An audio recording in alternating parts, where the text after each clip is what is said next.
wasiirka amniga ee dowladda Soomaaliya Cabdilaahi Maxamed Cali ayaa go'aanka gudoomiyaha gobolka Hiiraan uu ku sheegay inuu dowladdii ay uga baxeen ku tilmaamay mid isaga u gaar ah oo aanay la qabin odayaasha iyo bulshada gobolka Hiiraan.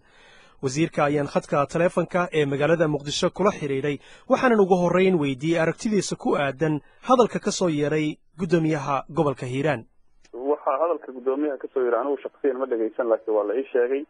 waxaanan u qaadan karaa in xoogaa silug xumo ah ama grief yani xoogaa uu wax ka qabo sida malaha dawladdu ay u dhaqmayso laakiin hadde qofku shakhsiyan kalsoonida waa kala noqon kara dawladda laakiin ilama ahan in hadda masayrka ummadda iyo ummadda guud ahaan oo hadda u go-aan qaadi karo wax hadda dadka gobolka iyo hogaamiyaashuba ay isku raacsan yihiinna ma ahan waxaanan aaminsanahay in ii sheegeen hadda yani sida gudoomiyaha warka uu yiri loo buunbuunayo inaysan hayno ay iska dhici karto wax tabasho laakiin hadda wax hadda ka soo go-ay dadweynaha iyo madaxda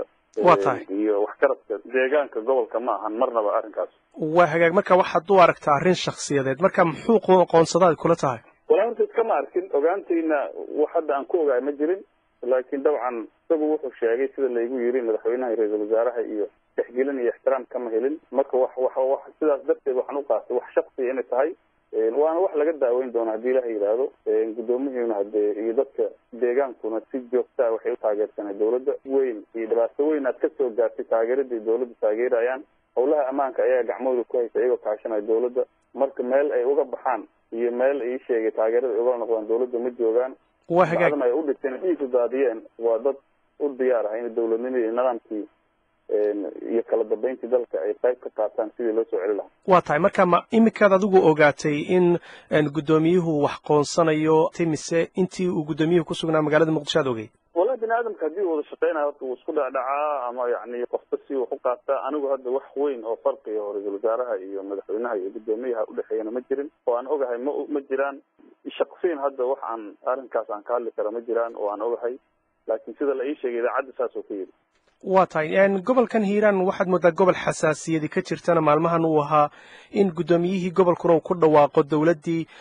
waan ka baxay taasi waxa la dadka qaarkood ay ku macnayn karaan inay tahay dhaawac weyn oo dawladda gaaray wararka gobolka iyo dadka qof iskama laha yani dadkan waa dad xur ah Soomaali ah dawladdan qaybta ugu weyn ku leh qaybka ah dhibaato darteeda usoo gaartay dawladdan ay taageersan yihiin ma I don't think inay tahay hadda dhaawac soo gaaray ninkaasu wixii uu qabo waa shakhsi ma u malaynayay ii sheegeen haddeertaan in saameyn weyn oo dawladda crisis ku furto dhibaato ku furta in hadda go-aanka uu qaatay ay ku samaynayso waxaanan aaminsanahay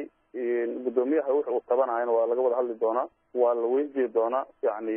haddii wax qadiyadeedna yihiin oo wax kaleeto haddii wax shaksi yihiin waa la wajihi doonaa hawshan waa la xalin doonaa insha allah waa tahay gobollo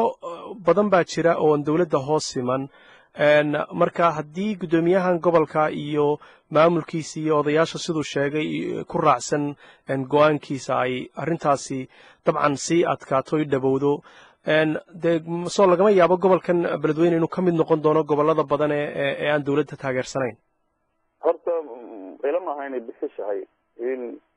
odayaasha dhaqanka iyo waxgaradku ay arrinkaas ku raacsan yihiin gudoomiyaha hadday jiraan dee waa dad waxgarad oo danahooda meel ka arki kara ayagaan kala xiriiri doona haddii ilaha yidhaahdo gobolka hiiraanna taariikh wuxuu uleeyahay inuu dawladnimada taageero taariikh wuxuu uleeyahay inuu soomaalinimada taageero taariikh wuxuu uleeyahay waddanka maalintii difaac mudanta dad difaaca oo waxa xaqa u istaaga weeye marka dad hadda dhibaato laga malaysanayo maaha dadkuna caqligoodu ka shaqaysiinayaaye maalintii oon qof si wax ula muuqdaa in layska buuqo oo ii sheegeen dhinaca kale laga soo jeesto ma u malaynayo inay macno sameyn dad hadda waxaas isku raacana maahana dadku waa dad caqligooda shaqaynayo iyadoo gobolada dalka oo dhan ii sheegeen hadda fawda ka jirto nidaam dar ka jirto dad dawladnimada iyo danaha soomaalida kasoo horjeeda ay haystaana iyagu istaageen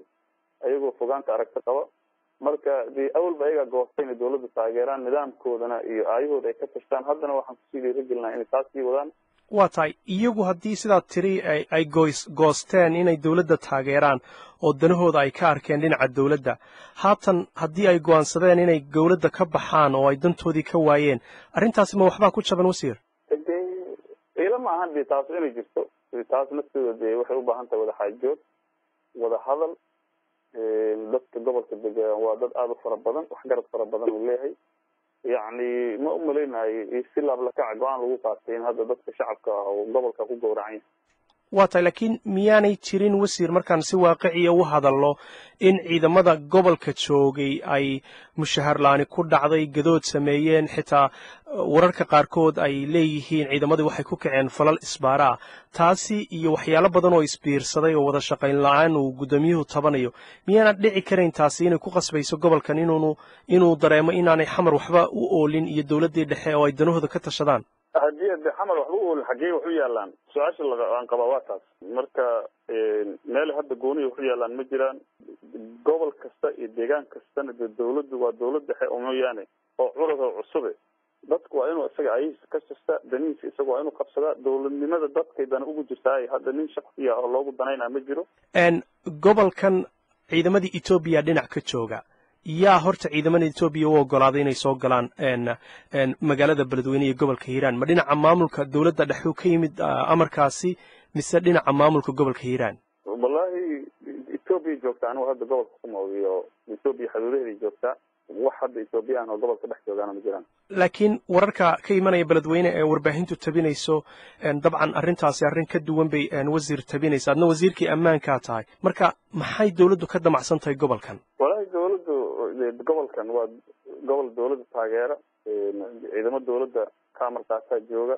waxa ammaanka sugaya waa ciidamadii dawladda taliye ayaa jooga generaal oo hadii ciidamada madax oo dawladdu u magacaabatay isagaana hawsha gacanta ku hayo gudoomiyahana uu tago dabcan howlahaas way isla wadeen marka dawladdu dhibaato weyn oo amni oo siyaasadeed oo waddanka guud ahaan ka jirto ay la tacaalaysaa taas unbuu qayb ku yahay gobolkuna dee lafdhabar u yahay in dawladdana ay shaqayso nabadii iyo kala dambayntiina ay soo noqoto kaasina wuxuu ahaa wasiirka amniga ee dowladda Soomaaliya Cabdilaahi Maxamed Cali oo khadka taleefanka igu warramayay isagoo ku sugan magaalada Muqdisho